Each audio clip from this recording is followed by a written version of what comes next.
खबरें तफसील से। ममलिकती वजीर दाखिला अजय मिश्रा आज उस वक्त भड़क गए जब सहाफियों ने उनसे उनके बेटे से मुतालिक सवाल पूछा। साजिश और कत्ल के सवाल पर अजय मिश्रा आपा से बाहर हो गए और सहाफियों के लिए गैर मुहज्जब अल्फाज इस्तेमाल किए और काबिल एतराज बयान भी दिया। उन्होंने कहा कि एक बेकसूर शख्स को फंसाया गया है।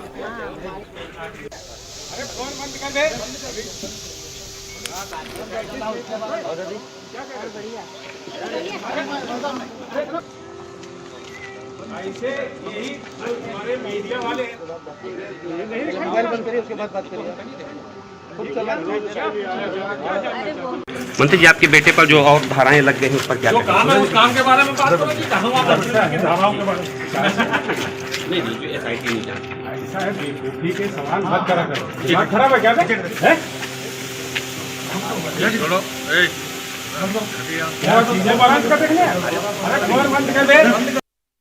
मंत्री जी, आपके बेटे पर जो और धाराएं लग गई हैं उस पर क्या काम है, उस काम के बारे में बात करो कि धाराओं के बारे में नहीं जो SIT नहीं जानती। ऐसा है, बेवकूफी के सवाल मत करा करो। दिमाग खराब है क्या?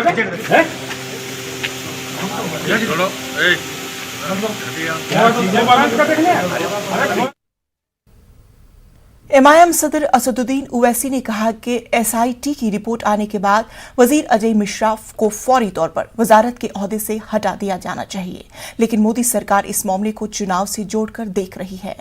अपर कास्ट के वोट हासिल करने के लिए अजय मिश्रा पर कार्रवाई नहीं हो रही है। देखिए, अगर आप उसका सीक्वेंस देखेंगे तो मंत्री जी ने पहले ही कह दिया था कि अगर सुधरोगे इन्हें सुधार देंगे। उसके फौरन बाद उनकी गाड़ी, उनके बेटे ने, उनके साथियों ने मिलकर 5 किसानों को अपनी गाड़ी से रौंद दिया। तो पहले दिन से हम ये कह रहे थे कि प्री प्लान्ड है, कॉन्स्पिरेसी हुई है, प्री मेडिटेटेड मर्डर है ये, और उनका कत्ल कर दिया गया। और SIT जो बना वो भी सुप्रीम कोर्ट ने उसको सो मोटो लिया, वरना तो मोदी और योगी सरकार उसको बचा लेती। अब जब इन SIT के इन्वेस्टिगेटिंग ऑफिसर ने रिपोर्ट दी है तो कॉन्स्टिट्यूशनल मोरालिटी इस बात का मुतालबा करती है मोदी सरकार से कि नरेंद्र मोदी उसको अपने मिनिस्टरशिप से हटाएं, इंसाफ को कामयाब करें, वरना वो मिनिस्टर रहेगा और बेटे पर 5 लोगों का कत्ल का इल्जाम, गाड़ी आपके घर में साजिश होती है, तो मिनिस्टर कैसे रहेगा वो?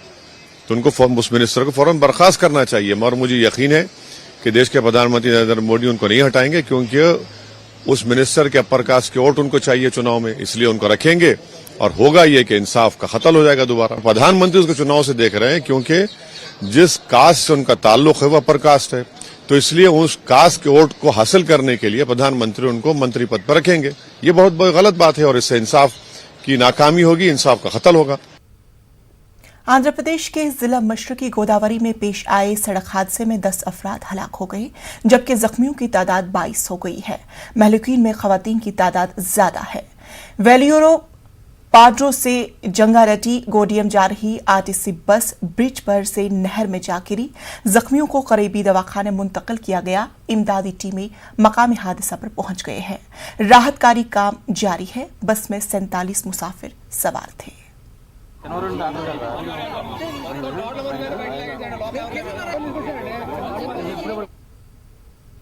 हेलीकॉप्टर हादसे में संगीन तौर पर जख्मी हुए ग्रुप कैप्टन वरुण सिंह नहीं रहे। बंगलुरु में इलाज के दौरान उनकी मौत हो गई। उन्हें इलाज के लिए सोलर से बंगलुरु इलाज के लिए मुंतकिल किया गया था। 8 दिसंबर को कनूर में हुए हेलीकॉप्टर हादसे में वरुण सिंह जख्मी हुए थे। इस हादसे में CDS बिपिन रावत और उनकी अहलिया समेत 13 अफराद हलाक हो गए थे। वजीर आजम नरेंद्र मोदी ने ग्रुप कैप्टन वरुण सिंह की मौत पर गहरे दुख का इजहार किया। उन्होंने ट्वीट करके कहा कि वरुण सिंह ने बहादुरी और पेशेवाराना अंदाज में मुल्क की खिदमत की। उनके गुजर जाने से गमजदा हूं। उनकी खिदमत मुल्क कभी फरामोश नहीं कर सकता। उनके अहल खाना के लिए और अजीज व अकारिब से यकजहती का इजहार करता हूं। वजीर दिफा राजनाथ सिंह और वजीर दाखिला अमित शाह ने भी वरुण सिंह की मौत पर रंजो गम का इजहार किया। तेलंगाना में ओमिक्रॉन ने दस्तक दे दी है। कोरोना के नए वेरिएंट की 2 मामलों की तस्दीक हुई। 2 खवातीन नए वेरिएंट से मुतासिर पाई गई हैं। ये दोनों सोमालिया और कीनिया से वापस लौटी थी। ख्याल रहे कि मुल्क में कोरोना के नए वेरिएंट से 60 से ज्यादा अफराद मुतासिर हैं। सबसे ज्यादा महाराष्ट्र में 28 जबकि राजस्थान में 19 मामले नए वेरिएंट के सामने आए हैं।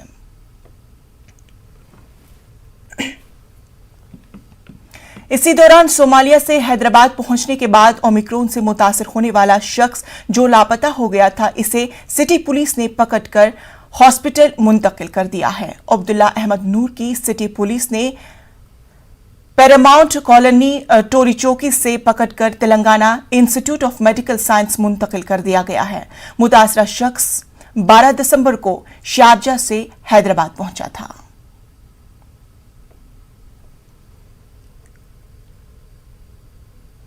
इकरान इस्माइल और अब्दुल अहमद नूर 23 इयर्स दोनों केनिया से आए हैं, नैरोबी से इधर तक आए हैं। वो लोगों को संडे टेस्ट लिया गया है। कल रात में पता चला कि वो लोगों को ओमिक्रॉन पॉजिटिव है, तो वो दोनों को पॉजिटिव है, तो दोनों को अभी टिम्स हॉस्पिटल में भेजा है। भेजने के बाद अभी पूरा एरिया सैनिटाइज कर रहे हैं, जीएचएमसी वाले पूरे सैनिटाइज कर रहे हैं और हमारे लोग पूरों को टेस्टिंग कर रहे हैं। अभी टेस्टिंग करके कॉन्टैक्ट ट्रेसिंग भी हम लोग कर रहे हैं और किधर किधर गए क्या क्या है कॉन्टैक्ट ट्रेसिंग करके उसके हिसाब से हम लोग एक्ट करेंगे। अभी 4-5 टीम को भेजा है, 3-3 अपार्टमेंट 4-4 अपार्टमेंट ये करने कवर करने के लिए, तो वो लोग कर रहे हैं। दूसरा झारखंड के वजीर सेहत ने ओमिक्रॉन के बारे में तशवीश का इजहार किया। उन्होंने कहा कि WHO ICMR के मुताबिक ओमिक्रॉन डेल्टा वेरिएंट से 7 गुना ज्यादा फैलने की सलाहियत रखता है। मुझे नहीं लगता कि इस किस्म के असर का दुरुस्त अंदाजा अभी तक लगाया गया है। उन्होंने कहा कि हम जरूरी इक़दाम कर रहे हैं।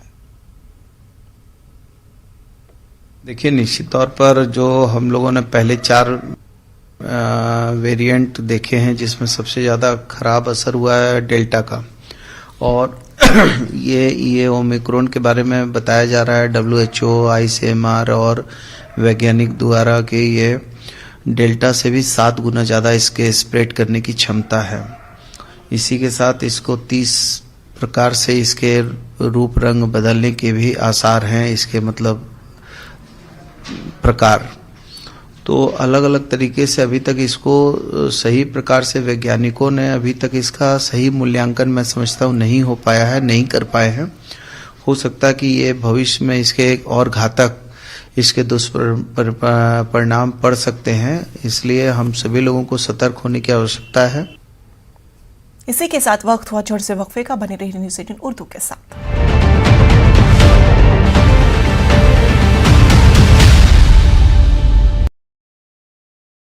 ब्रेक के बाद इस्तकबाल। हज कमेटी ऑफ इंडिया ने हज 2022 के लिए जायद उम्र की हद मनसूख कर दी है। अब 65 साल से जायद उम्र के आज़मीन हज भी हज कर सकते हैं। इस सिलसिले में मरकजी हज कमेटी ने बाकायदा एक सर्कुलर जारी करते हुए ये इतला दी है। हज पॉलिसी 2018 के मुताबिक 17 साल के जायद उम्र के आज़मीन के साथ एक मुहर्रम रिश्तेदार बगैर कुर्रा अंदाजी के हज का अहल करार पाता था। अब सिर्फ वही मुहर्रम रिश्तेदार साथी के तौर पर हज का अहल करार पाएगा जिसने जिंदगी में हज नहीं किया हो। इसके साथ ही रियासतों को फराहम किए गए खुसूसी जुमरे के कोटे से जायद दरख्वास्तें मौसूल होने पर उनके दरमियान कुर्रा अंदाजी की जाएगी। 70 साल से जायद उम्र वाले आज़मीन हज के साथ मुहर्रम रिश्तेदार के तौर पर हज पर रवाना होने के ख्वाहिशमंद अफराद को हल्फनामा भी दाखिल करना पड़ेगा। अगर मौमर शख्स की हज मनसूख होता है तो उस मुहर्रम रिश्तेदार की दरख्वास्त भी आज खुद मनसूख हो जाएगी। मरकजी हज कमेटी के CEO याकूब शखाक ने बताया कि हज 2022 कोरोना वायरस की वजह से मखसूस शराइत और ज़वाबित के तहत मुनक्किद किया जाएगा।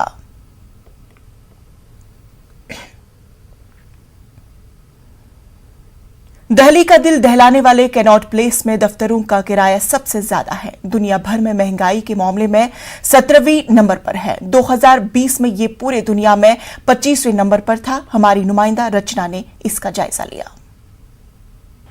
भारत में दिल्ली का दिल कहे जाने वाले कैनॉट प्लेस में दुकानों का किराया सबसे ज्यादा है।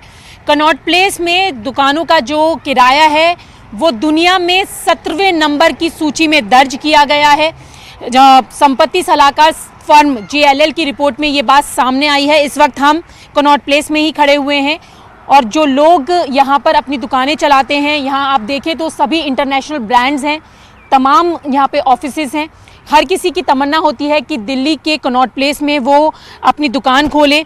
और जिस तरीके से कनॉट प्लेस की दुकानों की बात अगर हम करें तो संपत्ति सलाहकार फर्म JLL की रिपोर्ट में ये बताया गया है कि साल 2020 में महंगे ऑफिस स्पेस की सूची में कनॉट प्लेस 25वें पायदान पर था और 2021 में ये पहुंचकर 17वें स्थान पर पहुंच गया है। और यहाँ पर जिन लोगों ने अपने ऑफिसेज खोले हैं या अपनी जो शॉप्स खोली हैं, उसके लिए यहाँ जितनी भी कंपनियाँ हैं उनको औसतन $109 प्रति वर्ग फीट की सालाना दर से किराए का भुगतान करना पड़ा है। ये खुलासा किया गया है JLL की रिपोर्ट में। और यहाँ जितने भी लोग आते हैं वो दिल्ली का दिल कनॉट प्लेस ज़रूर घूमना चाहते हैं, क्योंकि यहाँ पर जो इंडियन ब्रांड्स हैं, इंटरनेशनल ब्रांड्स हैं, उनके तमाम आउटलेट भी आपको देखने के लिए मिल रहे होंगे। इसके साथ ही ऑफिसेज भी यहाँ पर हैं। तो ऐसे में अगर हम दिल्ली की बात करें तो दिल्ली में सबसे ज़्यादा महंगा जो दुकानों का किराया है वो कनॉट प्लेस में है। और 17वें स्थान की सूची पर जिस तरीके से दिल्ली के कनॉट प्लेस का नाम 2021 में दर्ज किया गया है, जो 2020 में 25वें पायदान पर था, तो ऐसे में हर किसी के लिए यहाँ पर दुकान खोलने का सपना थोड़ा महंगा ज़रूर होने वाला है। लेकिन अब ये अगले साल की सूची में देखना होगा कि कनॉट प्लेस में दुकानें खोलने के लिए या दफ्तर खोलने के लिए कितनी और ज़्यादा भुगतान यहाँ पर जो दुकानदार हैं या जो कंपनी के ओनर्स हैं उनको करना होगा। कैमरा पर्सन गौरव गिरी के साथ रचना, न्यूज़ 18 दिल्ली। अलीगढ़ के जिस शराब सानहे में 100 से जायद अफराद की जाने गई थी, इस मामले में 50 से जायद लोग जेल में बंद हैं। जेल में बंद एक बंदी रेनू शर्मा की गुज़श्ता दिनों मौत भी वाक़ हुई थी। इसके बाद से ही शराब सानहा के अहम मुल्जिम कहे जा रहे ऋषि शर्मा और अनिल चौधरी के अहल खाना गुज़श्ता एक हफ्ते से सख्त सर्दी के मौसम में धरने पर बैठे हुए हैं। उनका कहना है कि हमारे बैठने और तमाम रिश्तेदार बेकसूर हैं, हमें फंसाया गया है। धरने पर बैठे हुए बुजुर्ग वालिदैन CBI जांच का मुतालबा कर रहे हैं। उनका कहना है कि उनके बेटे को फंसाया गया है, इस मामले की जांच होनी चाहिए और अहम नाम रोशनी में आएंगे। वहीं पुलिस धरने पर कोई टेंट भी नहीं लगाने दे रहे हैं। मेरा बेटे जो शराब में फंसा दिए हैं अनिल चौधरी, और जो मतलब मैं उनके लिए न्याय चाहता हूँ। साजिश की तहत फंसाए गए हैं। मैं CBI की जांच चाहता हूँ। CBI की जांच हो, निर्दोषों को छोड़ा जाए, दोषियों को सजा दी जाए। कब से बैठे धरने पे? 7 दिन हो गए सर। कब तक रहेगा ये धरना? धरना जब तक रहेगा, जब तक न्याय नहीं मिलेगा। कोई आया अभी तक आपसे बात करने? कोई नहीं आया ऐसा जो मतलब। सुखपाली। किस लिए बैठी हो आप? क्यों बैठी हो? बेटा के न्याय को। कौन बेटा? अनिल। कहाँ है वो? अनिल चौधरी शराब कांड में फंसा दिया, साजिश के तह पे फंसा दिया और वहाँ ते जेल में थे, जन कहाँ को ले गए। अब क्या चाहती हो आप? अब मैं ये चाहती हूँ कि न्याय होना चाहिए। CBI की जांच होनी चाहिए। CBI की नार की जांच होए। अलीगढ़ मुस्लिम यूनिवर्सिटी के प्रो चांसलर ओहदे के लिए चंद नाम तजवीज़ किए गए हैं। इस बावकार ओहदे के लिए बंगलुरु की अल अमीन एजुकेशनल सोसाइटी के सेक्रेटरी डॉक्टर सजाद शरीफ का नाम भी पेश किया गया। तकरीबन 180 नामों में डॉक्टर सजाद शरीफ का नाम शॉर्टलिस्ट हुआ है। अल अमीन इदारे के ओहदेदारों ने खुशी का इजहार करते हुए कहा कि तालीम के मैदान में वसी तजुर्बा रखने वाले डॉक्टर सजाद शरीफ को प्रो चांसलर के ओहदे की जिम्मेदारी मिलनी चाहिए। इससे कबल अल अमीन तहरीक के बानी मरहूम डॉक्टर मुमताज अहमद खान भी अलीगढ़ मुस्लिम यूनिवर्सिटी के प्रो चांसलर के ओहदे पर फाइज थे। लिहाजा कौमी यूनिवर्सिटी के आला ओहदे के लिए दोबारा जनूबी हिंद को नुमाइंदगी मिलनी चाहिए। हमने तालीमी खिदमात में अल्हम्दुलिल्लाह 230 अदारे सारे मुल्क में तकरीबन 2 लाख बच्चे हमारे अल अमीन के अम्ब्रेला के अंडर तालीमी खिदमात हासिल कर रहे हैं। ये अल्लाह का बहुत बड़ा एहसान है। और जो प्रो चांसलर का लिए मेरा नाम आ गया है, ये भी अल्लाह की मर्ज़ी है। और हम ये नहीं समझते कि प्रो चांसलर हमको मिल गया है। अल्लाह चाहा तो ये मिलेगा और भी हमें मुल्की सतह पर खिदमत करने का मौका मिलेगा। अलीगढ़ मुस्लिम यूनिवर्सिटी, जिसके बानी सर सैयद अहमद खान साहब मरहूम है, अल्लाह उनकी मग़फ़िरत फरमाए। ये बड़ी यूनिवर्सिटी हिंदुस्तान में तकरीबन तमाम यूनिवर्सिटी में पाँच यूनिवर्सिटीज़ जो ऐसे हैं उसमें अलीगढ़ मुस्लिम यूनिवर्सिटी का शुमार है। ये अगर अल्लाह चाहे तो हम खिदमत के लिए तैयार हैं, हम खिदमत करेंगे ताकि कौम मिल्लत और इंसानियत की जो बाबा तालीम का विज़न था उसे हमें पूरा कर सकें। हमारे लिए बड़ा एजाज़ होगा कि हिंदुस्तान के जुनूब से और फिर अलमीन एजुकेशन सोसाइटी के सेक्रेटरी को इस ओहदे के लिए शॉर्टलिस्ट किया गया है, तो ये बहुत बड़ा एजाज़ है। हमें मसरत है, हमारी नेक तमन्नाएँ हैं कि आपको इस ओहदा मिल जाए और जो खिदमत अंजाम दे रहे हैं मैं समझता हूँ उसका सिला है अगर हो जाए तो आप जो है बहुत ही सालों से जो है तालीमी सतह पर काम कर रहे हैं। प्राइमरी स्कूल से लेवल से लेकर आप पीजी लेवल तक आपकी खिदमत हैं। आप जो कॉलेजेस चला रहे हैं जिसके सेक्रेटरी आप हैं इस वक्त, वो तमाम हमारे पास पीजी कोर्सेज पे हैं, तो आप इसका काफ़ी तजुर्बा रखते हैं, आप इस पोस्ट के लिए अहल हैं और आप इसको किया गया तो आप बहुत अच्छे तरीके से आसान तरीके से इस काम को निभाएंगे। कर्नाटक में आइमा और मौजनीन की एजाजिया रकम में इजाफा किया जाए। दिल्ली के तर्ज पर कर्नाटक में भी माहाना 10,000 रुपये एजाजिया दिया जाए। मंगलुरु में ऑल कर्नाटक सुन्नी उलमा बोर्ड ने ये मुतालबा किया है। सुन्नी उलमा बोर्ड के एक वफ्द ने कर्नाटक रियासती वक्फ बोर्ड के नए चेयरमैन मौलाना शाफी सईदी से मुलाकात की। उलमाए किराम और दानिश्वरों ने मुख्तलिफ मसाइल को वक्फ बोर्ड के सामने रखा। फिलवक्त कर्नाटक हुकूमत पेश इमाम को माहाना 4,000 रुपये, मौजिन को माहाना 3,000 रुपये की रकम दे रही है। सुन्नी उलमा बोर्ड के ज्वाइंट सेक्रेटरी MM रिजवी ने कहा है कि मौजूदा दौर में ये रकम नाकाफी है। मसाजिद में जो मतलब तरीके से जिस अंदाज से जो चल रहा है हमारा मसलक, जैसे सुन्नी मसलक है वो अपने तरीके से करें, जो तबलीगी हैं, वहाबी है, देवबंदी है, वो अपने तरीके से करें। और जहाँ पर अपना दरगाह का मामला है, दरगाह शरीफ में कुछ लोग ऐसे भी हैं जो दूसरे तरीके से कब्ज़ा करके रखे हैं। हमारा मुतालबा ये भी था कि वो वहाँ से हटा करके जो जिस तरीके से जो संभाल रहे हैं उनको वो जगह दी जाए, हमारा यही मुतालबा था। और उन्होंने अल्हम्दुलिल्लाह हमसे वादा भी किया है, उन्होंने कोशिश भी करने का कहा है। जो मसाजिद के अंदर झगड़े और फसाद हो रहे हैं, इनको रोकने का वाहिद ज़रिया जो है कि भाई उनके मकतब फ़िक्र के बैला के तहत जो है उनका इदारा उनको हैंड ओवर कर दिया जाए, वो अपने मकतब फ़िक्र से चलाए। एक मकतब फ़िक्र वाले दूसरे मकतब फ़िक्र के अंदर मदाखिलत ना करे। ये तो अभी हमना क्या है 14,000 पेश इमाम और मुअज्जिनों का अभी हमें 4,000 rupees for imams, 3,000 rupees for मुअज्जिनों को दे रहे हैं। और उसके साथ साथ अभी 2,000 से ज़्यादा नया एप्लीकेशन भी आपको है, वो भी हमें गवर्नमेंट को सबमिट कर चुके हैं। बिहार के लेखीसराय में किसान खाद की किल्लत से परेशान है। आज सुबह से ही बसकुमान में किसानों की लंबी लाइन लगी हुई है। सर्वर फेल होने की वजह से किसानों में खाद तकसीम नहीं की जा रही है, जिसकी वजह से किसानों में नाराजगी पाई जा रही है। हंगामा आराई करने पर पुलिस मौके पर पहुंची और किसानों को मनाने की कोशिश की। खाद की किल्लत से किसान काफ़ी परेशान है। इस वक्त हम मौजूद हैं शहर स्थित बिस्कोमान में। आप देख सकते हैं काफ़ी संख्या में सुबह से किसान जो है यहाँ पे खाद को लेकर पहुँचे हैं और किसानों की लंबी भीड़ यहाँ पे देखी जा रही है। काफ़ी देर से यहाँ पे किसान खाद खरीदने को लेकर यहाँ पे पहुँचे हैं। कुछ किसान भी हैं, हम इनसे बात करें। क्या नाम हुआ आपका? बबलू कुमार। क्या कब से लाइन में आप? सर 5 बजे सर। खाद नहीं मिला? नहीं सर। कब से आ रहे हैं आप यहाँ? कल भी आए तो बोले कल मिलेगा। कल खाद उतरा सर, 4 गाड़ी खाद उतरा, 5 गाड़ी सर यहाँ, लेकिन नहीं मिल पा रहा। नहीं मिल रहा है। अभी क्या हो रहा देख रहे हैं? भीड़ तो बहुत, हम आगे में थे सर तो पीछे आ गए हैं सर भीड़ के कारण। खादे नहीं मिल रहा, सब किसान का वही हाल है। अभी शुरू नहीं हो पाया? अभी कुछ नहीं, नाथिए बोले नेटे ने काम चल कर रहा। खाद क्या नाम हुआ जी? आपका? मेरा नाम तो श्री राम सिंह हुआ। कब से आप यहाँ पे? हम यहाँ सिटी से आए हैं, 5 बजे से यहाँ बैठे हुए हैं। कल कहा था कल सवेरे से बांटेंगे, बैठे हुए हैं भूखे प्यासे। कब चाय का भी उपाय नहीं है, कहीं बुलाया है। खाद मिल रहा है? बाजार में खाद मिलता है तो 1800 1900 बताता है। वो भी कहता है कि बीज लेना होगा तो खाद देंगे तो नहीं देंगे। काफ़ी परेशानी है। काफ़ी परेशानी है। खेत वहाँ खराब हो रहा है, जिलाधिकारी तो आपने सुना कि खाद को लेकर किसान काफी परेशान है, कुछ महिला भी है, इनसे हम बात करें। के बजे आई लो हैं? कितने बजे आए हैं आप खाद लेने? 8 बजे। नहीं मिला अभी तक? ना। कब से आ रहे हैं आप यहाँ खाद लेने?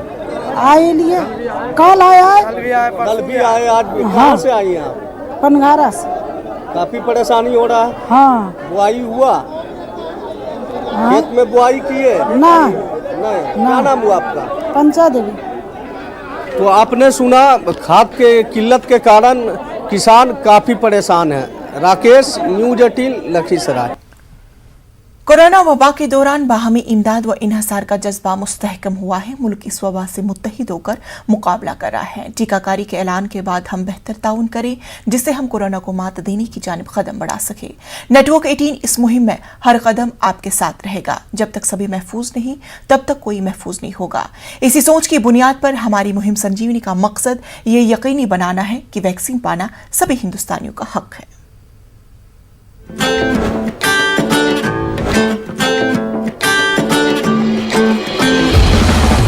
टीका लगा, टीका लगा।